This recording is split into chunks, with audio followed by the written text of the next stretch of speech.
Selamat pagi ibu-ibu semuanya. Salam. Selamat pagi, Bu.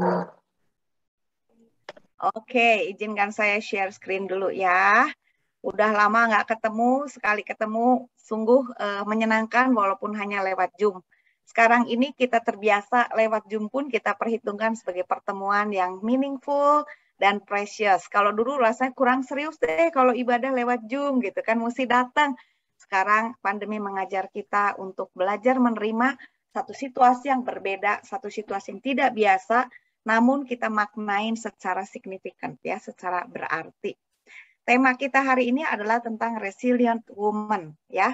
Kita tahu kenapa tema ini saya pilih, tema ini saya sharingkan dengan teman-teman pengurus GKY BSD karena ini situasi di mana kita perempuan punya peranan penting. Ya, pandemi sudah 1 tahun mau 2 tahun ini PPKM sudah akan pelan-pelan kita berharap diturunkan dan kita bisa kembali tanda petik lebih leluasa lagi, membuat banyak orang khususnya perempuan betul-betul kepala pusing. Ya, nah bagaimana kita meresponi menjadi wanita yang resilient, nanti kita lihat apa itu sangat penting karena kenyataannya tekanan-tekanan yang begitu banyak. Kalau perempuan di rumah nggak tahan, maka seisi rumah itu akan menjadi seperti hidup dalam neraka. Kenapa begitu? Karena kita merasakan serumah itu mamanya yang mesti ngurus makanan, kebersihan, ketenangan, kenyamanan, itu tidak dalam kondisi sehat, dalam kondisi stable, dalam kondisi tangguh, tabah, tekun ya, gigih, tetapi dalam keadaan kolaps. Dan kenyataannya memang di dalam satu survei mengatakan banyak sekali orang di dalam kondisi pandemi ini, kerentanan perempuan di masa pandemi itu sangat teruji. Ada yang nggak kuat langsung melakukan tindakan I quit ya, mengakhiri hidupnya sendiri. Ada yang menimpakannya kepada anak-anak, ada yang menimpakannya dengan ribut suami istri sehingga anak tetap jadi korban ya. Belum lagi kita kalau perempuan itu punya tanggung jawab di dalam masa pandemi itu yang berlipat ganda. Kalau perempuan yang bekerja itu bekerjanya double-nya tuh double triple gitu kan, di rumahnya ditingkatkan, kerjaan di luar masih tetap harus dilakukan dengan baik karena yang pria sudah tidak mempunyai satu income seperti biasa ya. Bayangkan kalau yang sebelumnya prianya memang sudah nggak ada income, sekarang dia double situasi kayak begini, tidak bisa keluar, harus di rumah, harus ngurus, itu tekanannya besar sekali.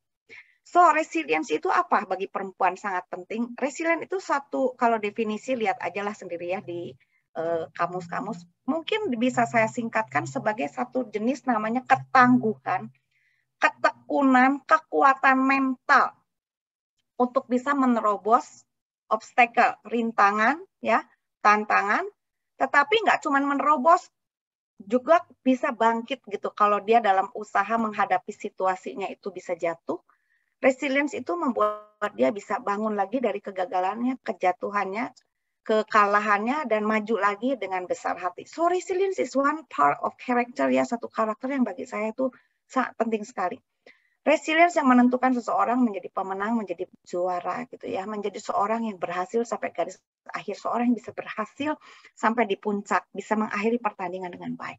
Nah, tokoh Alkitab yang akan kita pelajari bersama di dalam cerita ini adalah diambil dari kitab Rut pasal yang ke-1 sampai dengan pasal yang ke-4.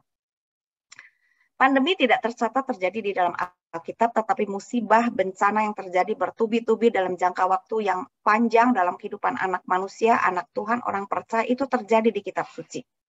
Salah satunya adalah dalam zaman hakim-hakim, yaitu Naomi. Kalau kita buka ya, tolong teman-teman buka ya Alkitabnya atau handphonenya kalau memungkinkan ya. Kitab Rut ya secara keseluruhan. Itu menceritakan dari pasal 1 sampai dengan pasal ke-4, khususnya satu pasal pertama, bagaimana ada orang yang karena musim kelaparan yang berkepanjangan dan tidak tahu sampai kapan, lalu dia mengikuti suaminya untuk pindah ke negara atau kampung tetangganya, dan kebetulan itu kampung orang Moab. Jadi dia kehilangan komunitasnya. Bagi seorang perempuan, bagi seorang wanita, saya ingat waktu mertua saya dulu diajak pindah ke Bandung, itu nggak gampang. Kenapa? Dia meninggalkan komunitas gaul dia, komunitas tumbuh dia, komunitas yang dia kenal akrab, gereja, lari pagi, belanja ke pasar, itu semua harus ditinggalkan. Buat perempuan itu big deal banget gitu. Kalau pria ya memang udah terbiasa ke sana ke sini kerja gitu ya, menyesuaikan situasi baru untuk hidup. Kalau perempuan kan lebih kepada orientasinya tuh lingkungan yang dia kenal dan nyaman ya. So, Naomi kehilangan komunitasnya. Pada waktu dia berpindah ke Moab, kita tahu yang terjadi bahwa Naomi bukan lagi kehilangan komunitasnya dengan punya cuma satu keluarga dia dan membangun komunitas baru. Dia kehilangan suaminya yang menjadi tumpuan dia. Bayangkan, kehilangan komunitas, something dulu nggak kayak kita dong. Jauh juga masih bisa eksis ya, masih bisa kontak, baru pisah sebentar asal udah bisa ada wifi langsung bisa turn on lagi gitu. Sekarang juga berpisah jauh, kebaktian di kota lain, di negara lain pun selama mau masih bisa ketemu gitu kan. Zoom face to face call lah ya, apa namanya, WA call lah, video call, bla bla bla. Nah, sekarang ini nggak ada. Mereka nggak punya. Dan sekarang Naomi kehilangan suaminya. Wow, amazing. Ya, nggak gampang. Bukan cuma kehilangan suaminya, sekarang dia kehilangan juga kedua anak laki-lakinya dalam waktu singkat. Jadi setelah dia membesarkan anaknya, suaminya meninggal, anaknya lebih besar lagi dari remaja menuju pemuda usia pernikahan. Ternyata setelah menikah, kedua anak laki-lakinya juga meninggal. Dan bagi seorang perempuan, saudara bayangkan ya, ini pandemi banyak orang mengalami kehilangan. It's a big hit banget. Ada yang tadi misalnya kena 11, mati satu aja udah rasanya gimana. Tapi kalau mati itu, aduh 2, 3 ada kemarin saya dengar sampai 4, 5 orang meninggal. Aduh itu benar-benar blow up banget ya. Seakan-akan kehilangan impian masa depannya sama sekali. Dia cuma tinggal sendiri dengan dua perempuan yang baik, Ruth dan Orpah baik, tapi she lost everything. Bagaimana dia bisa survive? Ya, kalau saya pilih Naomi kenapa? Karena ada ceritanya tentang Naomi itu quite rich gitu ya, banyak gitu kan. Ada yang perempuan mengalami kehilangan yang sontak, serentak dan betul-betul awesome adalah Mrs. Job, istri Ayub. Dia juga kehilangan banyak. Dia bukan kehilangan suaminya, kehilangan hartanya, kenyamanannya, 10 anak laki-lakinya ya. Ke 10 anaknya, 7 laki, 3 perempuan. Jadi dia hilang semuanya juga, tapi nggak terlalu banyak dibahas muncul peranan istri Ayub ini, walaupun ada, bisa jadi satu khotbah yang menarik sekali ya. Naomi itu terbabarkan dengan jelas bagaimana pergumulan dia. Coba pikirkan. Kalau kita jadi Naomi, coba bayangkan. Kita bakal gimana? Di situasi pandemi ini apa sih yang sudah hilang dari kita? Bagaimana kita meresponnya? Kalau kita punya pabrik, ada yang punya toko, ada punya langganan, punya community, punya pelayanan, punya kesenangan sendiri, sekarang semuanya hilang. Rasanya udah sengsara banget.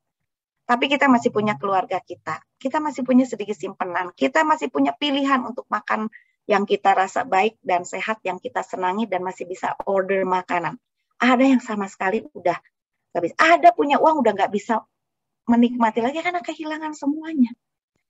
Kalau Anda jadi Naomi, kira-kira bagaimana perasaan Anda? Bagaimana situasi, kondisi kesehatan mental kita? It's not easy, isn't it?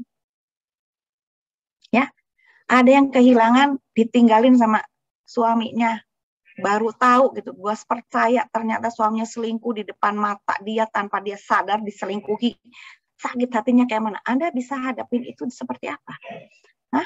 Akan menjadi seorang yang breakdown, ya, blow up, kehilangan akal sehat, berontak, marah-marah, bagaimana? Ya, bagaimana? So, di sini kita melihat seorang Naomi and we will learn from her. Ya.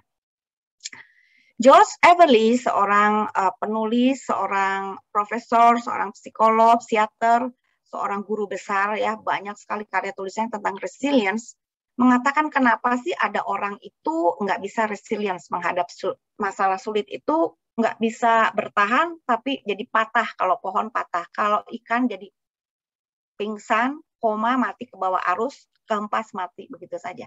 Berapa banyak sih yang bisa bertahan?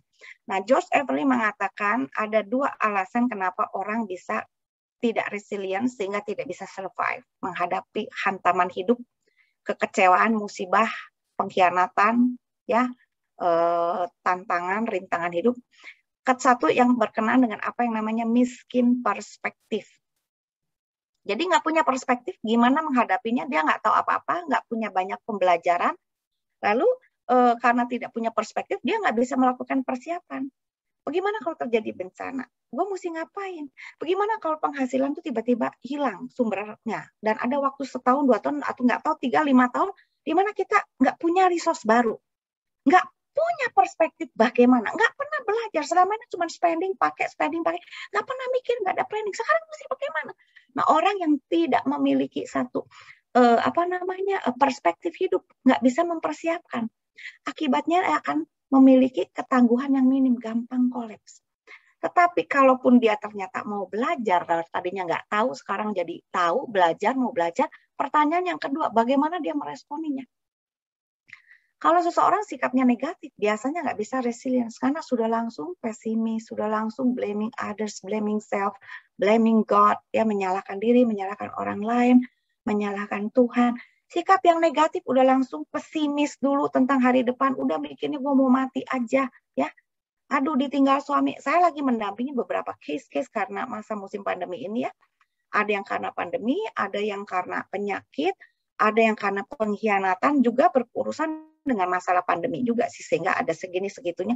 Dan itu saya lihat respon yang berbeda-beda. Benar, resiliensinya tuh lain-lain, ya. Yang lain bisa melewati, waduh, itu tragis banget, suaminya itu dibunuh gitu loh, nggak ada yang tahu, dia lagi kerja udah berapa tahun gitu, ya. Saya udah minta izin ya untuk share hari ini.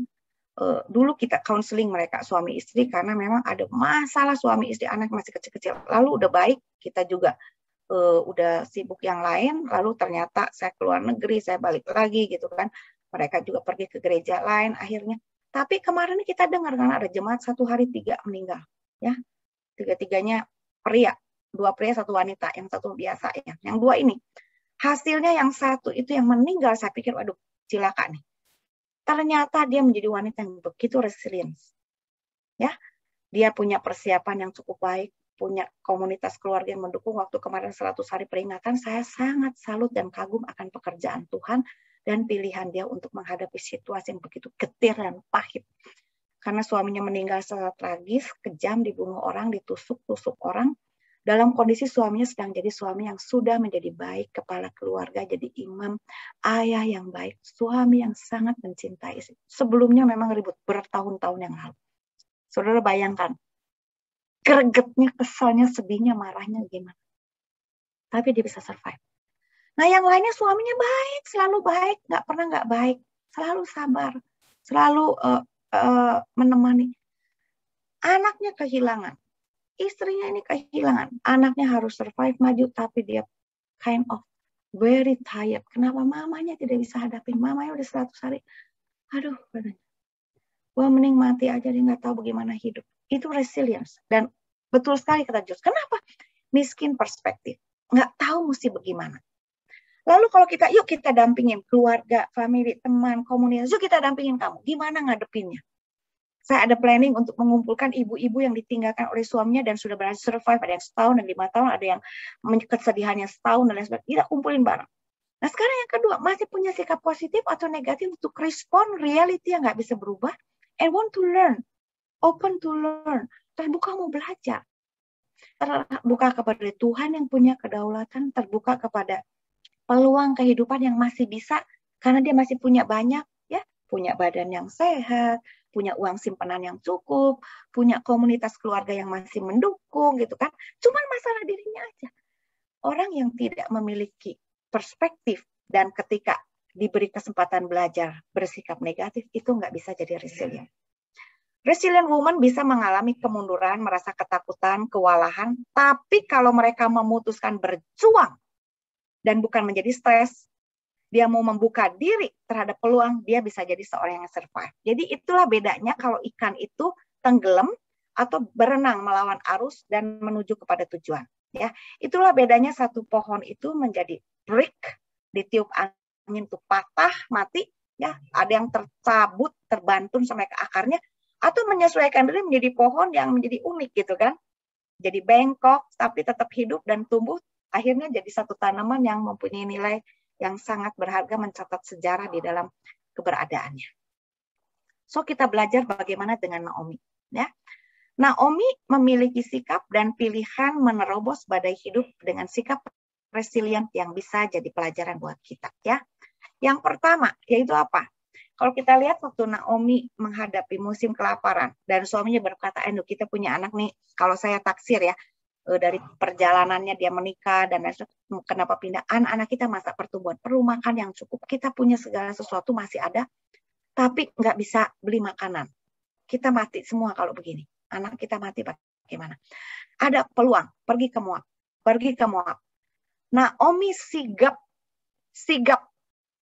untuk apa? Untuk meresponi suaminya yang membawa dia pergi. Walaupun harus kehilangan komunitas. Kita tahu begitu sampai di Moab, ya, berjalan sekian waktu, kemudian bagaimana? Suaminya meninggal. Lalu bagaimana?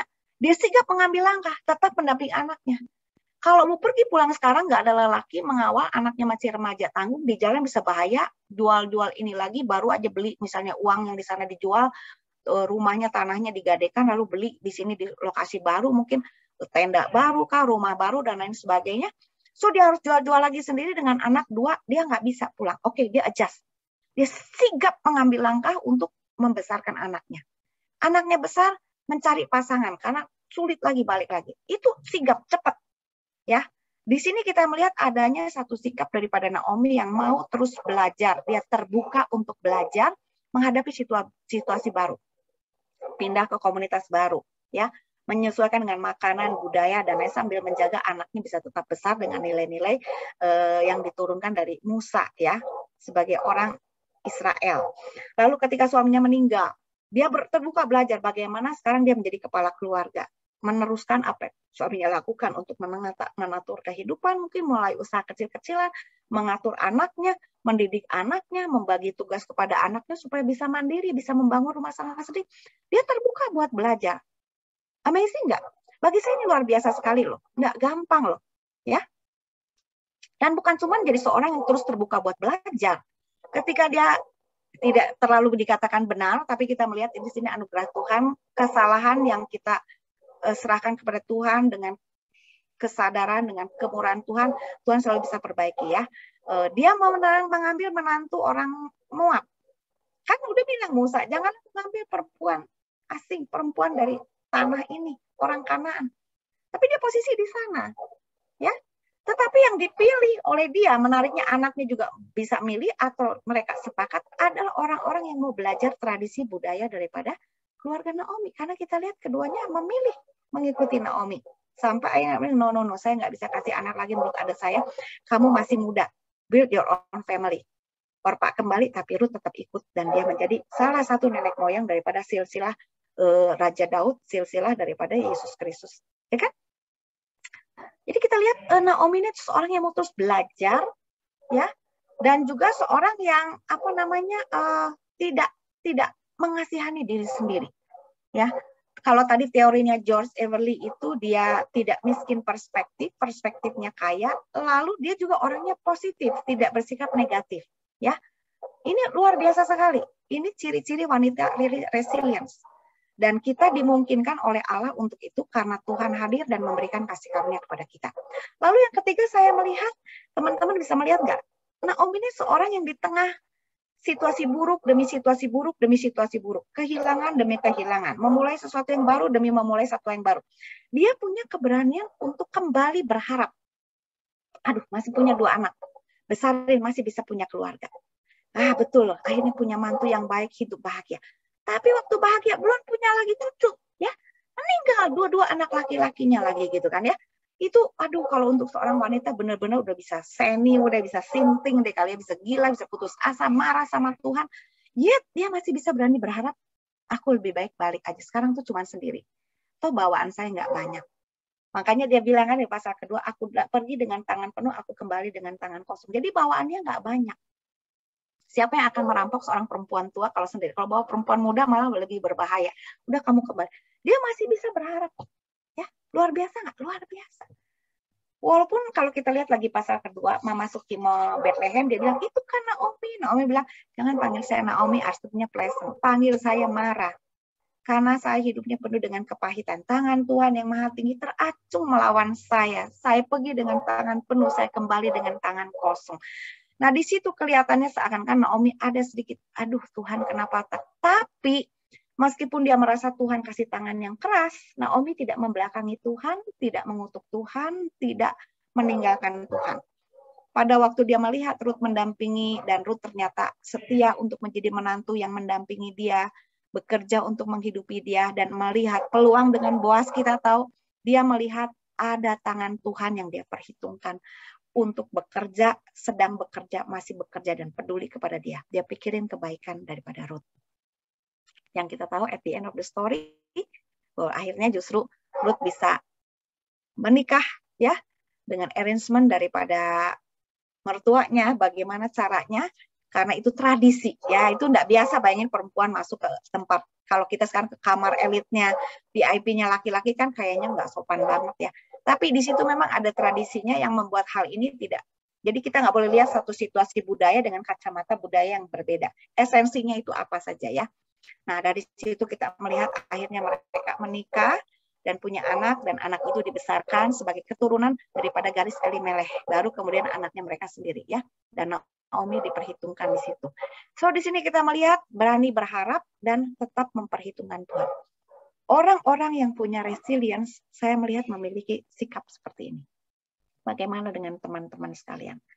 Adakah kita memiliki satu kesigapan, terampil mau belajar ya, untuk mengambil langkah, terbuka terus belajar, sehingga perspektif kita tuh makin kaya menghadapi masalah, dan karena masalah baru, situasi baru, perspektif makin kaya, sikap kita makin dewasa, mature, positif, jangan negatif dan self blaming, blaming others, blaming God, menyalahkan atau mengasihani diri, itu sama sekali nggak membangun, tidak membangun satu kekuatan yang Tuhan bisa taruh di dalam diri kita sebagai seorang perempuan yang adalah Ezer ini, kekuatan untuk terlatih, ya, tertempa, dan bisa menjadi seorang yang menjadi berkat dan bersinar terang.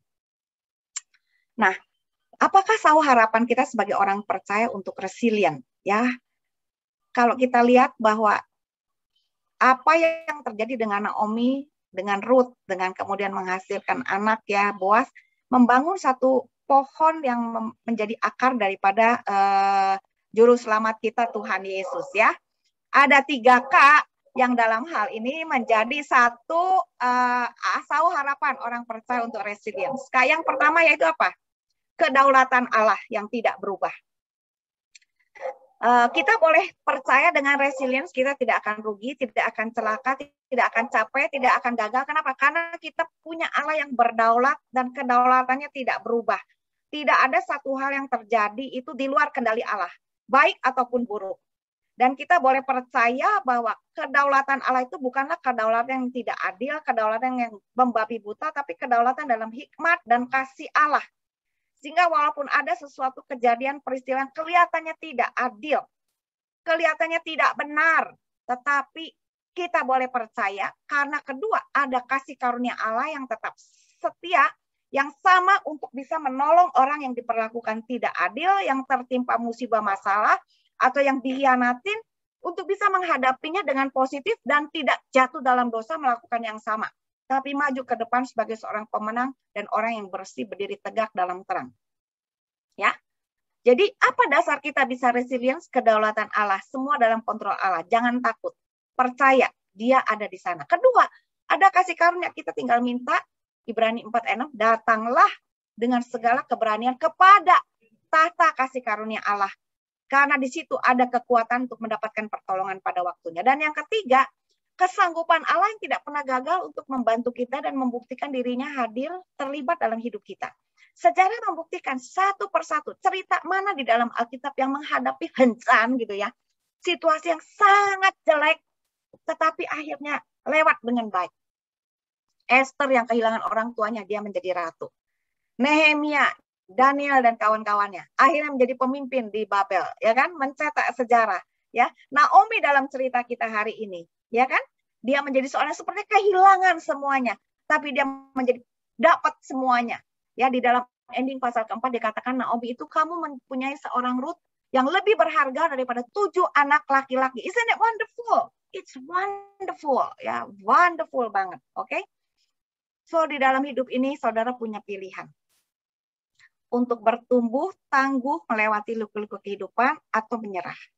Tuhan izinkan saya menghadapi aneka lika-liku hidup dan belajar untuk pegang Tuhan yang berdaulat, Tuhan yang punya kasih karunia dan tidak pernah gagal menolong saya. Ya, semua tahu pengalaman pergumulan saya dengan putra saya, dan ketika putri saya baik-baik, pelayanan dan lain sebagainya, berkembang, berkeluarga, rasanya hidup masih bearable karena masih ada satu kisah yang bagus dari hidup keluarga saya ya.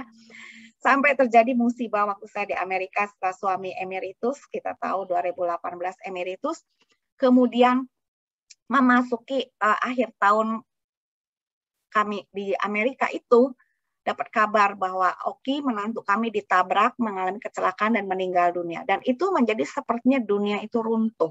Ya, putri saya yang udah menemukan satu keajekan hidup, ketenangan gitu ya, dapat pasangan yang bisa ngerti, saling berbagi visi, berbagi hidup, berbagi ide, filosofi, kesempurnaan melihat hidup, melakukan hidup sesuai yang mereka mau. Saya nggak pernah interrupt, nggak mau anak, nggak apa-apa, kembangkan untuk masyarakat, anak-anak. Tapi begitu terjadi kecelakaan, ada sesuatu yang menggoncangkan anak saya. Saya hampir khawatir kehilangan dia kesehatan mentalnya. Ya, dia nggak kehilangan seperti Naomi, but for her, dia hilang sesuatu yang sangat berharga. Dan itulah proses saya untuk membalut luka dan kepahitan dengan kasih, karena dia marah besar, marah sama hidup, marah sama Tuhan, nggak mau lagi sembahyang, marah sama papanya, mungkin Tuhan nggak kelihatan, bapaknya mungkin ini bapak ini ya, figur daripada Allah, bapak mungkin kan, mungkin karena waktu dia kehilangan itu cuman saya yang datang, kita ada alasan yang susah dijelaskan waktu itu ya. Karena kita baru balik ke Amerika 6 bulan, sebulan kemudian terjadi musibah. Jadi kalau balik lagi 6 bulan, sebulan ke Amerika kita udah dipersulit masuk. Padahal ada course-course yang kita mau ambil, sudah daftar gitu ya. Nah jadi akhirnya saya mesti pulang ya. Tapi suami saya nggak bisa pulang. Nah itu pun menjadi masalah buat putri saya, kan orang lain ngomong, aduh kalau saya ya, anak saya ngalamin kayak kamu gitu ya. Apapun mau buat project tanda tangan 1M, 2M, gua pulang. Anak saya lagi susah, itu omongan-omongan orang sekitar gitu membuat dia merasa punya banyak satu apa ya, kayaknya kayak punya kepahitan, marah gitu. Waduh, itu satu saat yang sulit, nggak mau ngomong, nggak mau pulang ke rumah, pulang ke rumah kayak memusuhi kita, satu waktu sulit banget. Sampai saya bilang, Tuhan, dia nggak mau didampingin, sementara orang bilang kamu harus dampingin anak kamu. Dia nggak mau didampingin, saya nggak berdaya mendekati dia. Sewa apartemen, udah kita punya apartemen sendiri ya, kita punya rumah gitu kan, nggak mau dia, pokoknya nggak mau ketahuan.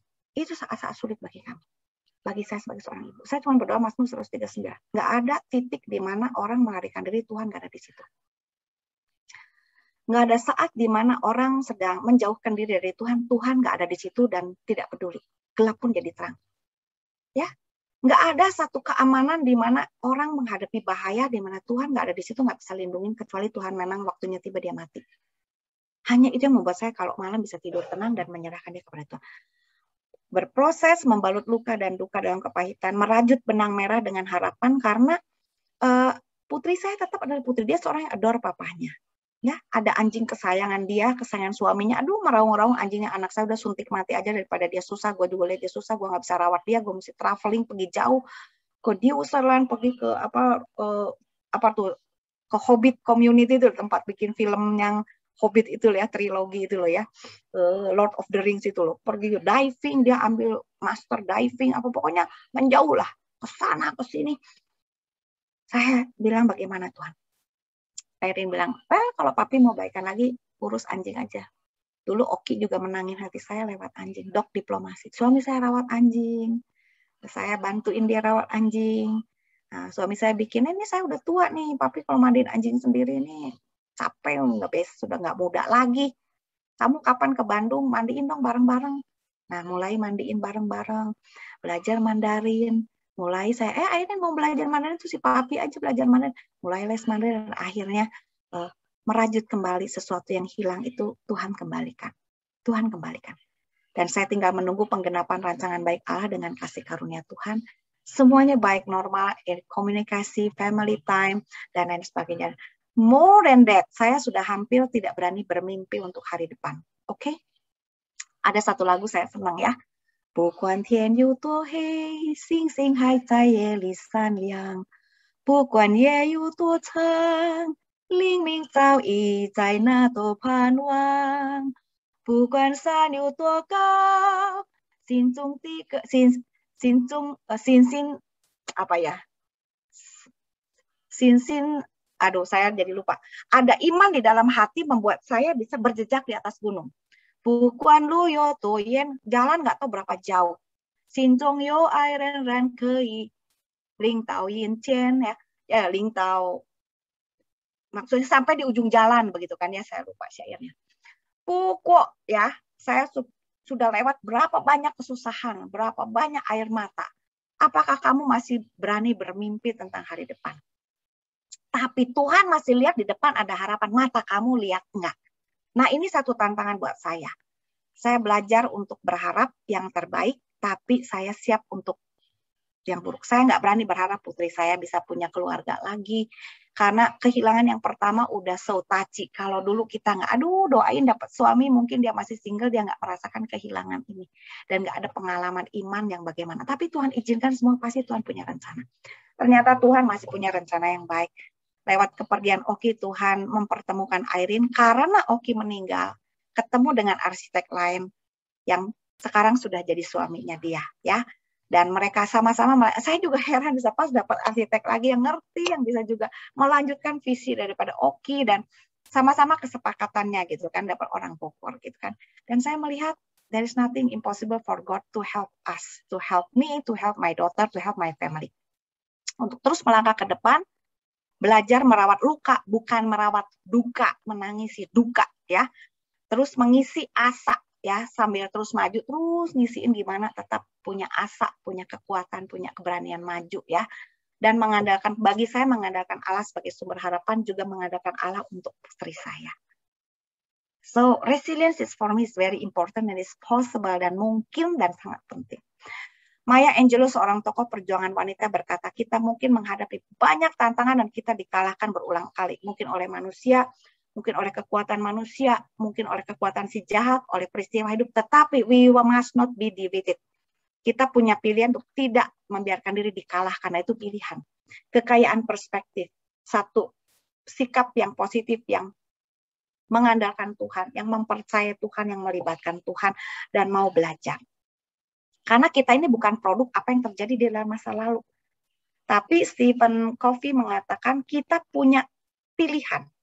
Roh Kudus membantu kita untuk membuat pilihan yang positif, yang sehat, dan membuat kita jadi seorang perempuan pemenang yang resilient. Resilient itu ya itu apa? Yang bisa punya ketangguhan, ketekunan, kesabaran menghadapi kesulitan, menerobosnya, dan kalau jatuh bisa bangun lagi. Isn't it wonderful? Itu yang membuat Yesus sampai di kayu salib dan mengenapkan rencana keselamatan. Resilient woman sepanjang sejarah bisa kita dapat di sekitar kita. Bethany Hamilton, usia muda, hampir pemenang medali emas surfer, disambet, dia tidak putus asa, tetap surfer yang medali dan bisa berkeluarga, punya anak, ya. Malala, seorang anak perempuan luar biasa dari Pakistan, pejuang pendidikan anak perempuan. Dia sampai ditentang, sampai ditembak sama Taliban, dianggap keselamatan, dibawa ke Inggris, terus sekolah sampai dapat PhD, dapat Nobel untuk memperjuangkan pendidikan anak-anak, khususnya di daerah Timur Tengah di mana. Dan dia tidak menyerah, takut dengan segala ancaman. Dia menjadi tokoh yang inspiring untuk memberikan satu pandangan. Kita boleh ditekan oleh segala situasi kalau kita pilih yang baik, yang benar. Kita mau belajar, berjuang terus. Tuhan itu besar dan dia akan memampukan kita. Bagaimana dengan Anda? Ya, resilient memberikan keberanian dan ketenangan untuk kita bisa berjalan melewati ancaman dan bahaya dalam hidup ini. Resilient yang sejati, yang langgeng datang daripada kita bergumul dengan Tuhan, mengandalkan Tuhan, melibatkan Tuhan. Pilihan untuk resilient saja itu akan menolong seseorang. Maya Angelou, saya tidak mengatakan dia orang Kristen atau enggak, tapi orang yang punya karakter. Ya, Malala itu saya kira dia latar belakangnya saya tidak tahu apakah dia Kristen atau Muslim. Tetapi seseorang bisa resilient karena memilih pilihan yang tepat. Terlebih lagi kita punya Tuhan yang berdaulat, yang kasih karunia-Nya tidak terbatas, dan dia tidak pernah gagal menolong kita. Bagaimana dengan Anda? Mari kita berdoa. Bapa di dalam sorga, kami bersyukur karena punya Engkau sebagai Allah yang memegang kendali atas segala sesuatu di dunia. Dan Engkau Allah yang membuka diri dan tahtamu untuk menjadi sumber kasih karunia kekuatan untuk kami bisa datang dan menimba hikmat kekuatan menghadapi kesulitan, tantangan, tekanan, ancaman, bahkan kegagalan, kehancuran hidup. Dan kami bersyukur ketika kami datang, ketika kami berjuang mengandalkan Tuhan, Engkau tidak pernah gagal untuk mendampingi kami dan tidak pernah menyerah. Untuk kasih karuniamu dan kesabaranmu, ketekunanmu, kegigihanmu Tuhan untuk mempercayai kami bisa berhasil, kami bersyukur. Terima kasih untuk karyamu dalam hidup banyak orang. Seperti dicontohkan dalam Alkitab, dalam sejarah, biografi banyak orang-orang hebat di dunia ini. Dalam kehidupan hamba-Mu dan dalam kehidupan ibu-ibu yang hari ini hadir dalam kelas Zoom hari ini. Engkau yang akan memateraikan firman-Mu, kebenaran-Mu dalam hati kami untuk menjadikan kami di masa pandemi ini wanita-wanita yang punya resilience sehingga bisa mendampingi suami, keluarga, putra-putri kami hidup menempuh badai pandemi. Entah dia berakhir atau tidak, kami tetap berhasil sampai di ujung jalan sebagai pemenang. Di dalam nama Tuhan Yesus kami berdoa. Amin. Well, that's all yang saya bisa sharing dengan teman-teman. Semoga tadi tidak ada hambatan internet. Semuanya keterima dengan utuh. Lancar kok semua, sia-sia semua. Berarti ibu-ibu doanya dijawab Tuhan. Karena saya pernah alami berapa kali juga gitu ya. Internet. Sia-sia semua, firman Tuhannya sangat memberkati. Sekarang, apakah ada ibu-ibu yang ingin bertanya? Silahkan di-unmute aja langsung. Kalau ada yang mau bertanya, silahkan langsung. Ya, silahkan mau di chat atau di silahkan. Mau langsung atau mau di chat, silahkan. Ya, Aslinda nih putus nyambung nih sinyalnya. Atau kalian ada sharing juga boleh. Ya betul, itu saya ngalamin juga, pernah mengalami gini. Tuhan gimana, tolong kalian jadi inspirasi. Silakan kalau mau sharing, kalau mau bertanya ya. Menambah sesuatu atau kalau menurut saya begini Bu Lili, ya feel free and open to share ya. Semua orang bisa punya perspektif yang memperkaya orang lain. Punya pemahaman hikmah ya yang bisa memberkati orang lain. Oke? Okay? Bu Lili boleh share sedikit. Thank you. Silakan Linda. Iya, mengenai tadi yang cerita perselingkuhan itu, saya ada satu yang terjadi di satu keluarga di mana suaminya selingkuh, tapi istrinya bisa menerima begitu ya. Tapi di luar dugaan sampai akhirnya suaminya meninggal, anak dari selingkuhannya yang memelihara dia. Itu keajaiban sekali. Terima kasih, Bu Lili. Tuh bayangkan sampai dia pelihara anak selingkuhannya gitu ya. Luar biasa, luar biasa. Itu juga satu bagian resilience, satu testimoni that is unusual ya as believer ya. Kita bisa menang, luar biasa. Thank you for sharing Linda. Anyone? Siapa lagi mau share? Semua sampai seberapa jauh ya, seberapa besar ya, maksud saya seberapa besar keterkaitan antara resilient itu ya, ketangguhan itu dengan komunitas? Saya rasa cukup besar. Tapi pertama pilihan dia sendiri dulu ya. Mau enggak? Karena kalau misalnya komunitas mau bantu, dia tertutup akan mengurangi, ya kan? Akses bantuan dia untuk memperkaya perspektif. Jadi yang pertama memang dari diri sendiri juga mau terbuka dulu untuk memperkaya perspektif belajar. Saya kira itu kita mesti sebelum ada apa-apa jadikan itu satu mindset kita. It's okay. Chinese punya pepatah Chopu ke Fayang. Kalau mengalami satu yang buruk jangan cerita rame-rame, bau, malu gitu kan. Tapi kita bukan cerita keburukan, kita cerita ke komunitas yang aman dan kita perlu membangun komunitas yang bisa diandalkan. Ya, orang Kristen, kalau gereja-gereja kan ada kelompok kecil, jadilah teman yang betul-betul bisa dipercaya. Belajarlah bagaimana mendampingi, nggak usah belajar psikolog susah-susah. Belajarlah jadi orang yang bisa mendengarkan dengan baik, merefleksikan menjadi cermin yang baik, mencerminkan apa yang sedang terjadi, memberikan alternatif perspektif pandang yang sehat, yang berguna, yang membangun, sehingga yang negatif jadi positif, yang lemah jadi kuat. Saya kira itu besar sekali pengaruh. Waktu saya menghadapi, saya punya beberapa teman dekat. Tuhan kadang-kadang kasih di luar yang kita pikirkan. Waktu saya mengalami, ya, saya di Amerika waktu dengar itu nggak sedang berdua dengan suami saya. Tapi teman baik saya, Ibu Helen Pratama, yang dari zaman di saat dulu tuh sekamar sama saya 2,5 tahun, dia seorang psikolog juga kan, lagi ke Amerika juga. Dan itu hari terakhir dia di Amerika, kita temenin dia jalan. Ngobrol-ngobrol, banyak anak saya, Airin juga dibimbing pranikahnya. Jadi waktu mengalami, saya rasa saya punya support system ya, teman yang baik.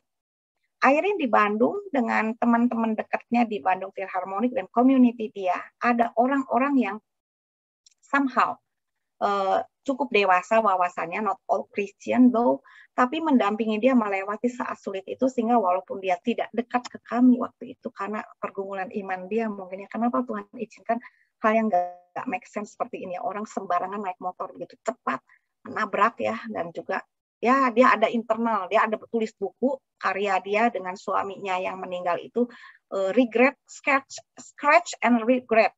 Nanti ada Zoom meetingnya untuk menceritakan perjalanan buku dia, regret dia apa dalam perjalanan dengan suaminya ya, sehingga mempengaruhi cara dia sekarang hidup bersama dengan suaminya yang baru.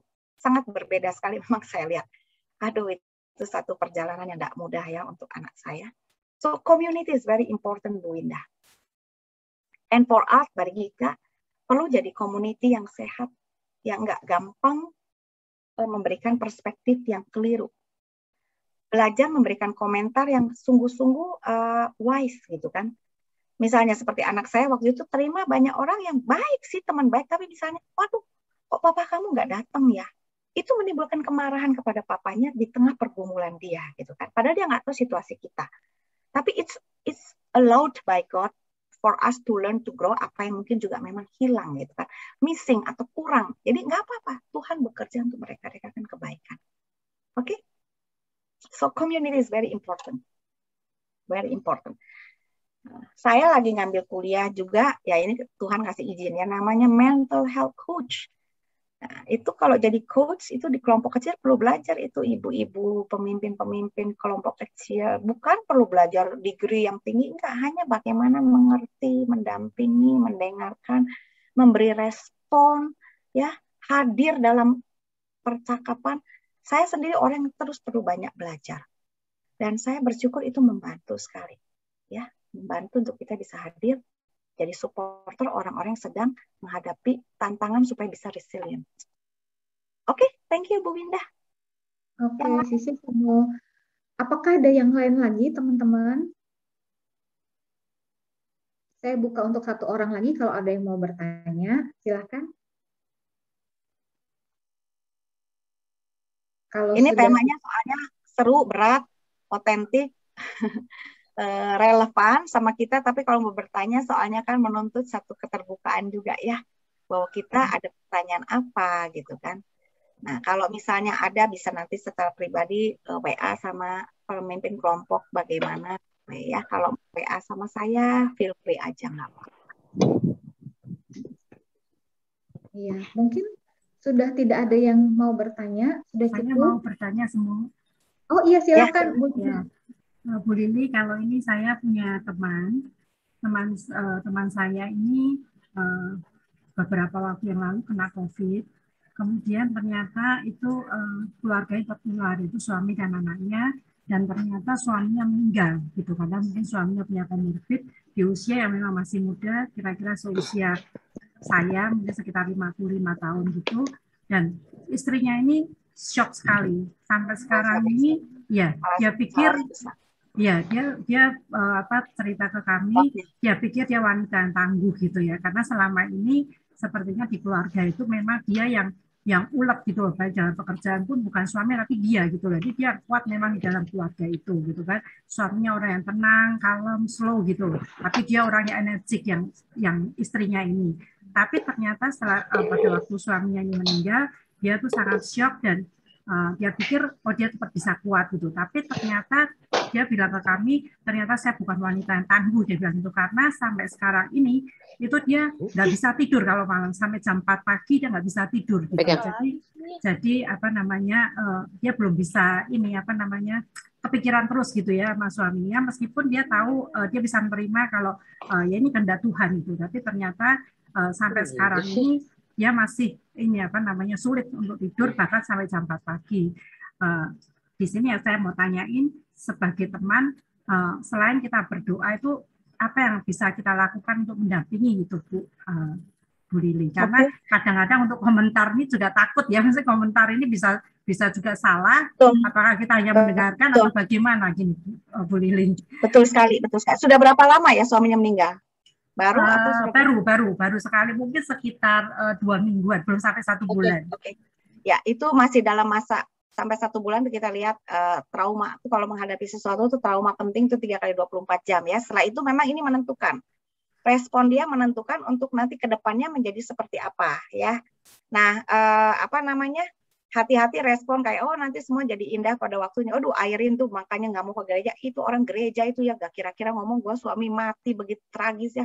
Bilang semuanya indah. Indah apanya? Kami punya temen teh ngomong tuh nggak punya bisa. Sampai saya juga kadang menghibur orang. Sekarang hati-hati ngomongnya gitu. Karena bagi yang mengalami itu berbeda perspektifnya. Nah, kita mesti belajar ngertinya di situ. Jadi dia ada pergi nggak misalnya ke psikiater? Kadang-kadang bagi saya belakangan ya, karena ini masalah orang menghadapi sesuatu itu akan berhubungan dengan kesehatan mental seseorangnya ya. Ternyata beda tiap orang menghadapinya. Ada yang bisa kuat, ada yang alarmnya tuh kalau menghadapi bahaya, tiung-tiung, kalau udah hilang langsung alarmnya mati kembali normal. Ada yang tiung-tiungnya masih bunyi dan itu di luar kontrol dia. Nah, itu perlu bantuan, jadi cairan kimia di otaknya itu ya, hormon-hormonnya perlu di-tune up lagi sehingga bisa normal lagi. It's nothing to do with, aduh kok jadi lemah mental lah, sencing suairu, apa jiwanya. Enggak, saya rasa saya belajar terakhir tentang kesehatan mental, itu sudah diperlakukan seperti orang kena sakit, udah pernah kena stroke gitu kan ya. Nggak bisa bilang, harus jaga-jaga seumur hidup makan obat supaya jangan kecolongan lagi. Nah sama kalau udah pernah kena itu mental health problem, ya udah kayak orang kena stroke, kena diabetes, mesti terus maintain gitu kan. Nggak ada hubungannya, ini jadi gila, nggak ada. Udah nggak masuk begitu lihatnya. Nah jangan sampai kita tuh menjadi mental health kita karena kita nggak hati-hati, jadi terus tegang terus, ya kan? Akhirnya jadi sakit. Dari sononya berarti jadi nggak bisa. Mungkin bisa dibantu di mute ya, thank you. Jadi kalau kata saya didampingin, didengerin ya. Kalau lagi susah tidur kalau teman saya yang suaminya dibunuh itu memang keluarganya itu temenin sampai dia tidur baru ditinggal gitu kan. Karena ada rasa takut, rasa sepi, rasa gemes, rasa marah gitu kan. Wah, meledak-ledak. Ya didampingin dengan doa juga, tapi kadang-kadang ya ikut aja, nggak usah dengan doa, hanya dengan mendampingi aja. Nah, kedua, kalau memang dirasa perlu, kalau misalnya udah susah tidur, ngomongnya bukan karena masalah mentalnya nggak kuat, tapi memang susah tidur, ini ada sesuatu yang di otak udah muter terus. Loss of control gitu kan, kita perlu bantuan. Dan itu nggak apa-apa. Cari dokter yang Kristen, ini gimana? Sehingga dia bisa tidur, sehingga mulai normal lagi. Kalau udah mulai normal, dia bisa kontrol secara sadar lagi, udah nggak akan ketergantungan kok. Semua sekarang udah lebih maju, obat-obatan itu sudah lebih tidak seperti dulu tebak-tebakan. Ya, sekarang udah jauh lebih canggih, lebih bagus. Jadi kalau memang udah lama nggak bisa tidur, ingat orang normal nggak ada apa-apa aja. Kalau sampai nggak tidur 1 minggu bisa sakit, kesehatan mentalnya, pertimbangan rasionya akan mulai nggak sehat karena nggak kuat. Ya, ini otak kerja terus panas itu. Harus ditenangkan dulu gitu. Nah, kalau perlu dengan bantuan psikiater, pergilah ke psikiater. Saya orangnya lebih terbuka begitu daripada pokoknya doa. Saya kira agak bagaimana ya. Doa punya peranan sangat penting. Tapi Tuhan kasih hikmat kepada kita juga. Yesus juga kan kadang-kadang mengobati orang, ada yang cuma ngomong, ada yang pakai ludah.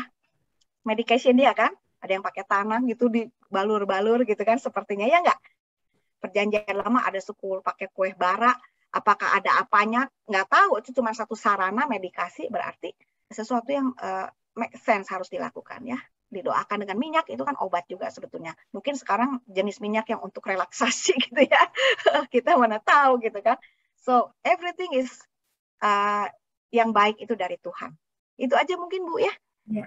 Ini saya lagi kepikiran, if there is possible, saya kan nanti nih Selasa depan nih, yang pas kebenaran dalam masa pandemi, yang kehilangan pasangan hidup, khususnya ibu-ibu yang ditinggal suami dan kesulitan dan yang sudah menang, saya lagi kumpulin mau bikin Zoom berapa kali meeting, just to share the story of journey gitu, yang udah menang gimana, yang masih belum tuh gimana, jadi kan kita bisa saling belajar.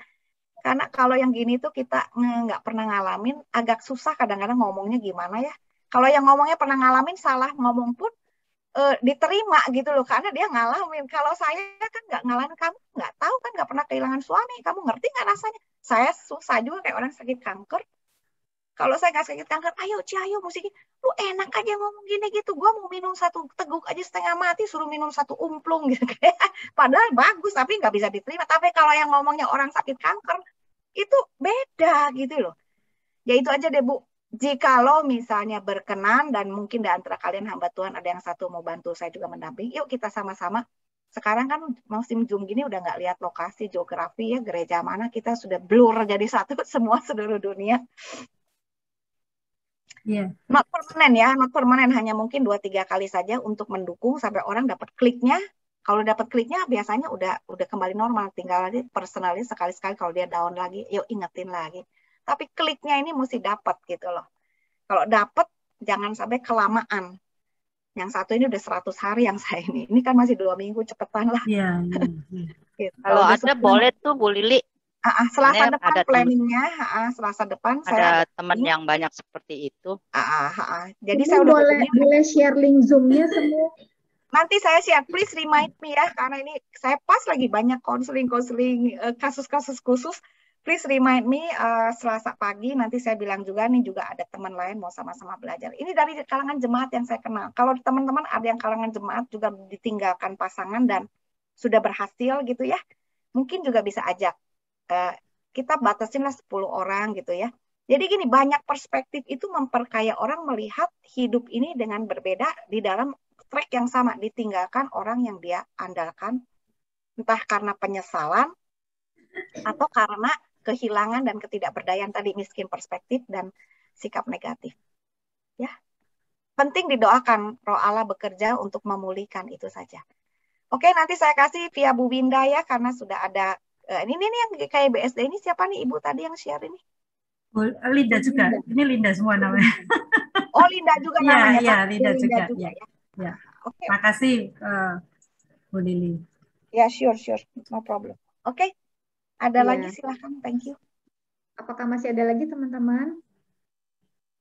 Kalau tidak ada, kita akan masuk di dalam persembahan. Silahkan Bu Rika.